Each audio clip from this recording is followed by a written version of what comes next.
Hello बच्चों, board के paper में 5 नंबर कंफर्म करने के लिए आपका मैं ये वीडियो लेकर आया हूँ। इस टॉपिक का नाम है गोलीय उत्तल पृष्ठ पर अपवर्तन का सूत्र। इससे पहले हम गोलीय अवतल पृष्ठ पर अपवर्तन का सूत्र पढ़ चुके हैं। इन दोनों टॉपिक से आपको एक क्वेश्चन 5 नंबर में 100% दिखता है। अगर आप 7 सेट पेपर बनाए जाते हैं तो ये मानकर चलिए कि 4 से 5 सेट में ये जरूर रहता है। तो हमारी एक एम होगा कि जो इम्पोर्टेंट टॉपिक है सबसे पहले उनको हम बहुत अच्छे से तैयार करते हैं, क्योंकि हमें 70 में 70 कैसे भी करके चाहिए। उसके लिए हमें निरंतरता के साथ वर्क करना होगा, एक बात। दूसरी बात ये होती है कि आपको नंबर गेन करने के लिए, नंबर प्राप्त करने के लिए सब कुछ नहीं पढ़ना होता, वो पढ़ना होता जो पेपर में आए। सब कुछ पढ़ोगे वो अलग मैटर है, सब कुछ पढ़ेंगे, लेकिन जो चीज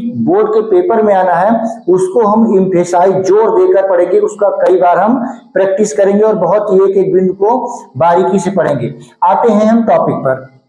देखिए, यस P और S डैश एक उत्तल पृष्ठ है जो N1 निरपेक्ष अपवर्तनांक के विरल माध्यम को N2 निरपेक्ष अपवर्तनांक के सघन माध्यम को अलग करता है। ये लाइन आपकी बन गई। और देखो, कोई जरूरी नहीं जैसे मैं बोल रहा हूं वैसे आप भी लिखो। वैसे आपको हमारा टेलीग्राम जो चैनल है उसमें इसकी PDF मिल जाएगी।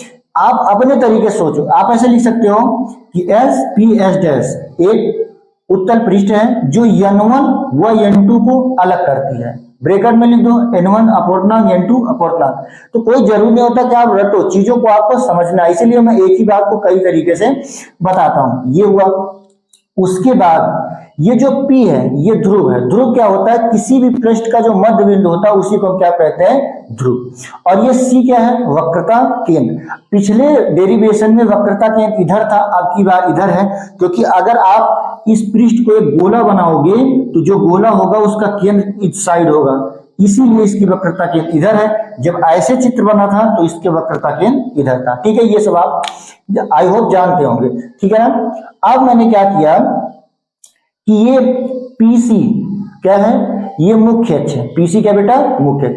इसको मैंने आगे बढ़ा दिया और इस मुख्य अक्ष पर एक बिंदु वस्तु O है। क्या मैं बोला? मुख्य अक्ष पर बिंदु वस्तु O है जिससे 2 किरणें निकलती हैं। कितनी बेटा? 2 किरणें। पहली किरण जो है OA और दूसरी किरण जो है OP। अब समझिएगा, जो OA किरण है वो पृष्ठ के बिंदु A पर गिरती है और जो OP किरण है वो पृष्ठ के बिंदु P पर गिरती है।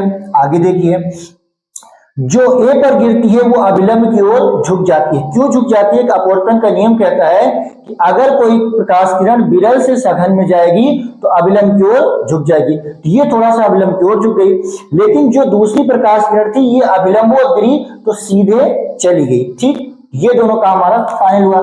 अब मैंने क्या किया? अपवर्तित किरण, ये अपवर्तित किरण को मैंने पीछे बढ़ाया और ये दूसरी वाली जो अपवर्तित किरण थी जिसका नाम आप PC मान सकते हैं, इसको भी मैंने जब पीछे बढ़ाया तो ये कहां पर मिली? I पर। जब ये I पर मिली तो बिंदु वस्तु O का एक आभासी प्रतिबिंब कहां बना? I पर। इतना सबसे पहले आप लिखोगे। उसके बाद फिर आपको और आगे क्या करना है? कुछ चीजें और जोड़ देनी है। जैसे आप लिखोगे OA, IA, CA का मुख्य अक्ष के साथ कोण क्रमशः अल्फा, बीटा और गामा है। ठीक, फिर लिखोगे बिंदु A से मुख्य अक्ष पर डाला गया अभिलंब AM जिसकी ऊंचाई h है। जिसकी ऊंचाई क्या बेटा? h है। एक बिंदु और ये जोड़ सकते हो। ठीक, क्या जोड़ सकते हो? कि P और M के बीच की दूरी बहुत कम है। इतनी चीज आपको पहले लिखना है। अब देखिए, इसमें इतनी चीजें मैंने बताया, तो आप जब इस डायग्राम को देखो तो उसके बाद अपने से विजुलाइज करो कि हमें क्या क्या चीजें हैं, और जो तुम्हारे चित्र में जो चीजें बनी हैं उसी चीज को मैं अपने शब्दों में बोल रहा हूं। आप इस वीडियो को देखने के बाद, ये नहीं कि आप PDF से देख लो, आप क्या करिएगा, इसको कितनी चीजें तुम लिख पाते हो, कितना तुम्हारा दिमाग डाइजेस्ट कर पाया उसको आपको लिखना है, खुद के वर्डों में इसको आप लिखेगा और वीडियो देखकर अपना नोट्स बनाओ, ये नहीं कि पीडीएफ से आप कॉपी करके रख लो। ठीक है बेटा, अब देखो यहाँ पर ओपी क्या है, माइनस यू, ओपी, ये माइनस यू क्या होता है हमने आपको बताया था, या आपको पता होगा कि वस्तु और ध्रुव के जो बीच की दूरी होती है हम उसे यू से लिखते हैं और माइनस चिन्ह लगाए क्योंकि पृष्ठ के बाईं ओर की दूरी माइनस, आईपी, आई और ये पी, ये क्या है, यहाँ पर प्रतिबिंब बन रहा है, प्रतिबिंब से ध्रुव के बीच की दूरी वी से लिखी जाती है, माइनस क्यों, क्योंकि बाएं तरफ की दूरी है, लेकिन पीसी ये वक्रता त्रिज्या है और ये प्लस में लिखी गई क्योंकि ये वाली दूरी है वो दाहिनी तरफ की है। आगे एंगल ओ ए एन, इसको ध्यान से समझिएगा, कंफ्यूज नहीं करना है हमको बिल्कुल जरा सा भी। ओ ए एन, ये हमारा क्या है, आई, ये क्या है, आई। अब आपने पढ़ा क्या है, पढ़ा है कि आपतित किरण और अभिलंब के बीच बने कोण को हम क्या कहते हैं, आपतन कोण कहते हैं। अब कहोगे यार सर जी ये बताओ, ये भी आपतित किरण है और ये भी अभिलंब है, ये वाला क्या नहीं होगा, तो हम कहेंगे तुम हो पगलेट। देखो अगर मैं चर्चा करूं तो देखो ऐसे कोई किरण आती थी और ये आपका ऐसे अभिलंब होता था, ऐसे जाती थी, तो इधर वाइस इधर की साइड ये आपतित साइड है, तो उधरी साइड जो अभिलंब होता था उसके बीच कोण बनाते थे। देखो ये वाला अभिलंब इधर है, पृष्ठ के इधर है और ये आपतित किरण भी इधर है। अगर तुम इस अभिलंब को लोगे तो ये वाला अभिलंब किसके लिए है, अपवर्तन के लिए है, ना कि आपतित किरण के लिए है। ठीक है ना, अपवर्तन के टाइम है, या यूं कह सकते हैं दूसरी साइड है, हमें जिस साइड आपतित किरण रहेगी उसी साइड के अभिलंब को कंसीडर करना या लेना है। ठीक है, अब अगली बात करी जाए कि आर बी ए सी, बी ए सॉरी कहां गया बी, और यहां पर बी ए सी, यहां पर हम एक ऐसे लिख देते हैं, आई कर देते हैं, आई ए और ओ रहेगा, यहां पर थोड़ा सा लिखने में मिस्टेक हुई है, आई और ए और यन, आई ए और यन। ठीक, आई ए और यन, ये क्या होगा, अच्छा ओके, यहां पर हमें लिखना क्या है, एंगल बी, मैंने सही लिखा था, बी ए और सी बराबर आर, क्योंकि मुझे अपवर्तन कोण लिखना था तो अपवर्तन कोण क्या हो गया, बी ए सी। अब ये वाला जो एंगल हुआ आपका ये क्या बन गया, आर। फिर आप वही बात देखिए अपवर्तित किरण और ये अभिलंब दोनों एक ही तरफ हैं, तो हम दोनों जो एक ही तरफ रहेगा, इसे अपवर्तित किरण के साइड में या अपवर्तित साइड में जो अभिलंब होगा उसको हम अपने अभिलंब में कंसीडर करेंगे। यहां देखिए दूसरा मैटर है, यहां दूसरा मैटर है, ये नहीं कि इधर अभिलंब है इधर भी अभिलंब है, जहां समझ में आए वहां तक आप खींच लो, ऐसा नहीं करना है। जैसे आपतित किरण पृष्ठ के बाईं ओर थी तो आपने पृष्ठ के बाईं ओर वाला अभिलंब लिया, अपवर्तित किरण जो है वो दाहिनी तरफ है तो अभिलंब भी किधर का लेंगे आप, दाहिनी तरफ का लेंगे। ठीक है, ये कोण बी ए सी बराबर हो गया आर, आर का मतलब अपवर्तन कोण। अब हम आते हैं, स्टार्ट करते हैं डेरिवेशन। तो सबसे पहले हम क्या करेंगे, उसमें क्या किए थे, जैसे हमने त्रिभुज लेना शुरू किया था, ओ, फिर आप लेंगे ओ, उसके बाद कौन सा त्रिभुज आएगा, उसके बाद आपका आ जाएगा ए और उसके बाद आ जाएगा सी। त्रिभुज ओ ए और सी से, ओ ए और सी से। अब देखिए, आप कहोगे ये त्रिभुज बिल्कुल ये सीधी लाइन है, ये सीधी लाइन है और ये सीधी लाइन, ये नहीं कि आप इसको जोड़ लो। ठीक है, आपको बहुत इसमें बहुत ध्यान से चीजों को डायग्राम बनाना है, जरा सा अगर चूक हुई तो आपका आंसर मिसमैच करेगा और फिर आप एक बार पेपर में कंफ्यूज हुए तो फिर कंफ्यूज ही रहोगे। आगे देखिएगा, इसको मैं थोड़ा इधर समझ लेता हूं। देखो ओ ए, मैंने क्या लिया है, ओ ए, ये हुआ ओ, ये हुआ ए, और उसके बाद फिर मैंने सी लिखा, ए सी, यहां पहुंचे, इसको ऐसे मैंने बना दिया। ठीक, अब देखिए आगे, यहां पर ए लिखा हूं, ये ऐसे कर दिया, ये क्या है, आई, और यहां पर क्या है, ओ के पास कोण अल्फा, सी के पास क्या है गामा, तो ये दोनों कोण जो होंगे इसके बराबर होंगे। तो आप लिखोगे आई बराबर अल्फा प्लस गामा।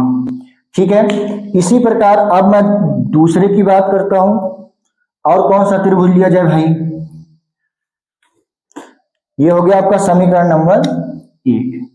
अगर समीकरण नंबर 2 की बात की जाए तो अब की बार मैं वो त्रिभुज लूंगा, ये वाला आई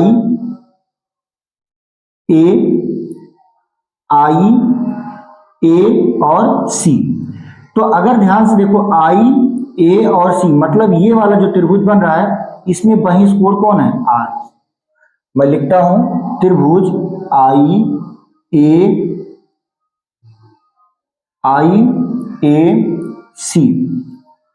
आई ए सी में आपका जो बहिष्कोण है वो है आर, और वो बराबर किसके होगा, बीटा प्लस गामा के। ठीक, ये समीकरण नंबर आपका 2 हो गया। अब हम लगाते हैं स्नेल का नियम, जैसे उस डेरिवेशन में हमने किया था सेम वैसे करना है। ठीक है, प्रोसेस वही रहेगा, बस डायग्राम को समझने भर की बात है। स्नेल का नियम, स्नेल का नियम जो अपवर्तन का दूसरा नियम है उसी को स्नेल का नियम कहते हैं, कि किन्हीं दो माध्यमों के लिए प्रकाश के एक ही रंग के लिए आपतन कोण की ज्या और अपवर्तन कोण की ज्या का अनुपात सदैव नियत होता है। ठीक है, अब देखिएगा ये लिखा जाएगा साइन आई बटे साइन आर बराबर 1n2 या n2 अपान n1। ठीक है, रियलिटी ये है कि यहां से आता है, लेकिन बुक में भी नहीं लिखा जाता और टीचर भी नहीं लिखते हैं क्योंकि उसका यूज नहीं किया जाता है। तो मैं आगे बढ़ता हूं, तो एक बात यहां भी वही कि पृष्ठ का व्यास बहुत छोटा है, पृष्ठ का व्यास बहुत छोटा है, अतः साइन अल्फा आई बराबर आई और साइन आर बराबर आर। मैंने कल समझाया था कि मैं साइन 0 लिखूं, इससे अच्छा है कि 0 ही लिख दूं, क्योंकि साइन 0 का मान 0 होता है। इसी प्रकार जब आप लिखेंगे इसको आई, साइन आई जगह आई कर दिए, आर की जगह साइन आर की जगह आर कर दिए, इसको लिख दिए n2 अपान n1। तो ऐसे तिरछा गुणा करके इसका इससे इसका इससे, तो ये n1 आई बराबर n2 आर। अब समीकरण 1 और 2 का मान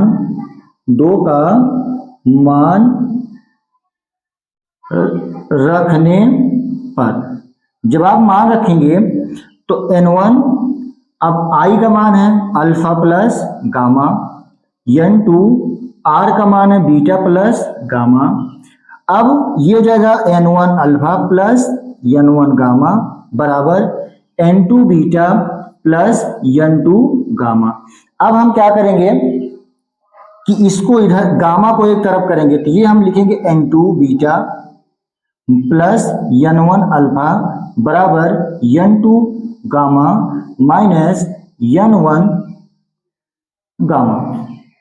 आगे बढ़े तो इसको मैं लिख सकता हूं, क्या लिख सकता हूं बेटा, minus n2 beta plus n1 alpha बराबर n2 माइनस n1, एक ब्रैकेट में बंद करेंगे और बटे करेंगे गामा। ये समीकरण नंबर हो गया आपका 3। अब हमें अल्फा बीटा और गामा का मान निकालना होगा। तो हमें पता है कि चूंकि व्यास बहुत कम है इसलिए अल्फा बीटा और गामा का मान बहुत कम होगा। एक चीज, दूसरी अगली चीज क्या है कि ये जो पीसी होगा वो लगभग एमसी के बराबर होगा, या यूं कहें पी तथा एम के बीच की दूरी बहुत कम होगी। ठीक है, तो मैं लिखूंगा कि मैं त्रिभुज लूंगा। अब हम अल्फा बीटा निकालने के लिए, तो पहले में अल्फा निकालना है तो मैं त्रिभुज लूंगा ओ ए और एम, समकोण त्रिभुज ओ ए एम से। tan अल्फा बराबर AM बटे OM, AM बटे OM। हमने आपको बताया, क्या बताया बेटा, कि इन P और M के बीच की दूरी बहुत कम है, तो जितनी दूरी O और P के बीच की है उतनी ही दूरी O और M के बीच की है, तो मैं इसको लिख दूंगा OP। ठीक, जब मैं इसको OP लिख दिया तो इसका मान है ये, तो इसका मान है माइनस। फिर आप कौन सा समीकरण ले हो, क्योंकि आपको बीटा निकालना है, सब त्रिभुज लोगे तो समकोण त्रिभुज IA और M, IA और M से tan बीटा बराबर, इसमें लंब कौन है, वही रहेगा AM बटे IM। और IM को हम क्या लिख सकते हैं भाई, IM को हम लिख सकते हैं IP, और IP का मान कहाँ दिया है, ये लिख दिया हूं, यहाँ कहीं ये लिखा हूं माइनस भी। अब गामा के लिए बात की जाए तो समकोण त्रिभुज कौन सा लिया जाएगा, CAM से। यहां पे इसको मैं ऐसे लिख सकता हूं, ये बराबर बीटा, तो tan गामा बराबर गामा AM बटे CM बराबर AM बटे CP और बराबर H अपान R। CP का मान यहां पर मैं लिख रखा हूं, PC के लिखा हूं, चाहे PC लिखो चाहे CP, दोनों एक ही चीज है, R, तो मैंने R लिख दिया। अब अल्फा बीटा गामा का मान समीकरण 3 में रखने पर, जब आप 3 में रखोगे बेटा तो होगा क्या कि माइनस n2 और बीटा का मान है H अपान माइनस भी, फिर प्लस n1, अल्फा का मान है H अपान माइनस U बराबर n2 माइनस n1 एक ब्रैकेट में, और गामा का मान H अपान R। तो इस माइनस से ये माइनस कट गया और H हो गया कामन, H तो हर जगह कामन हो जाएगा, तो मैं ऐसे लिख देता हूँ, H कामन लेता हूँ और एक साथ n2 अपान भी, और ये माइनस है और ऊपर प्लस है, तो ये क्या हो जाएगा माइनस। ठीक है, जैसे प्लस और माइनस का गुणा क्या होता है माइनस, वैसे प्लस और माइनस का भाग भी क्या होता है माइनस। ठीक है, ये मैं लिख दूं n1 अपान u, ब्रैकेट में बंद कर दिया, n2 माइनस n1 एक ब्रैकेट में, नीचे में लिख दिया r, और यहाँ है h, इस h से h कट गया, ये आपका आ गया n2 अपान v माइनस n1 अपान u बराबर n2 माइनस n1 बटे r। ये आपका डेरिवेशन यहां पर हो गया कंप्लीट। ठीक, अब इसमें थोड़ा सा और कुछ वर्क किया जा सकता है। ये वर्क क्या है, वर्क ये है कि हम 1n2 को बराबर करते हैं n के, और इसको लिखते हैं n2 अपान n1। उसके लिए मैं क्या करूंगा कि दोनों पक्षों में n1 से भाग करने पर, दोनों पक्षों में n1 से भाग करेंगे, और जब हम भाग करेंगे ये होगा n2 अपान n1 बटे v, और ये जो भाग करेंगे केवल अंश में हम भाग कर रहे हैं, अंश में ये बात ध्यान रखिएगा, और ये हो जाएगा 1 बटे u, और ये हो जाएगा n2 अपान n1 माइनस 1 बटे r, ये लिखा जाएगा n बटे v, और ये हो जाएगा माइनस ये, और ये हो जाएगा आपका n माइनस 1 बटे। ठीक, और यहां तक आपका निगमन हुआ, जो आपका निगमन कंप्लीट हुआ। ठीक है, ये महत्वपूर्ण है, इसको आप लोग पहले वीडियो को देखिएगा, देखने के बाद जो सीखने का तरीका होता है कि जितना अपने दिमाग में उसको रिकॉल करिएगा, हमको ऐसे ऐसे किया गया था, ये लिखा गया था कि ये पृष्ठ होती है और ये अपवर्तनांक n1 और n2 को अलग करती है, फिर ये लिखा कि p ध्रुव है, ये वक्रता केंद्र है, ये मतलब PC क्या है, मुख्य अक्ष, इसको पीछे बढ़ाए, वहां पर एक बिंदुवस्त रखी थी, उससे 2 किरणें निकली, एक ए पर गिरी, एक पी पर गिरी। तो ऐसे पूरी चीजों को जैसे मैं बोल रहा हूं ना, ऐसे आप इमेजिन करिएगा। आफ्टर दैट जब लगे कि हाँ मैं यहां भूल गया, तो वहां देख लो। फिर क्या करो, जहां लगे भूल गया देख लो। जब आपको कॉन्फिडेंस में हाँ हमको यार अब याद हो गया, उसको फिर लिखो। जब लिखोगे तो कहीं हो सकता है फंसो, जहां फंसो फिर देख लो।